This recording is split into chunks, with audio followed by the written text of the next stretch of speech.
I'm humbled that I have this opportunity to share with you and introduce you. My name is David. I'm just going to be the narrator and the man behind the camera that took this footage and sharing this footage, creating this video. So please watch all the way to the end. I think it's going to be important and worthwhile for you to watch. Duvie Honig, Steve Bush, John Crisafulli, otherwise known as Johnny C, are three people that I got to know over time. And it's amazing how all three share one common goal, and that's community. The Orthodox Jewish Chamber of Commerce, on a political level, advocates in a community-styled approach, an economic approach for small businesses and people that don't necessarily have a voice, and to be able to make change on a political level so that people can benefit from these changes. The small businesses, individuals, whether you're Jewish or not, even though the name is the Orthodox Jewish Chamber of Commerce. Steve Bush shares the same passion of community. Apple Bank, the little piece of history of Apple Bank,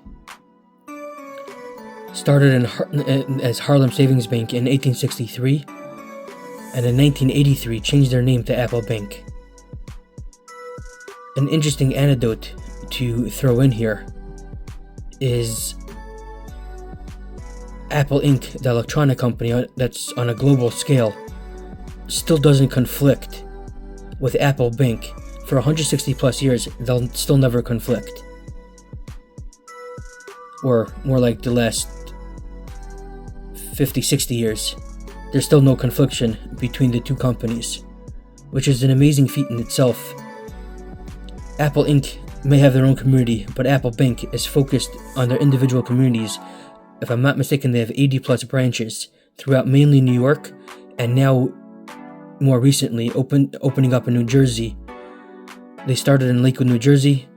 John Crisafulli, I don't recall his official title, but that doesn't make a difference because John Crisafulli, otherwise known as Johnny C, his goal and mission is community and is built on community. As you get to just watch through this entire video and hearing me share the little pieces that I've shared, to be able to get to hear from Steve Bush, get to meet Steve Bush, get to meet the other employees of Apple Bank, to be able to get to hear that it's a bank that retains employees, not just builds around community, but holds community within their own branches themselves, retains employees, weathers financial waves. Because they're a privately held bank, they're able to weather storms and weather waves that most other financial institutions have a much harder time riding. It's worthwhile to note and to say thank you to each and every person that was at this event, and to each and every person that helps make a difference every single day at Apple Bank.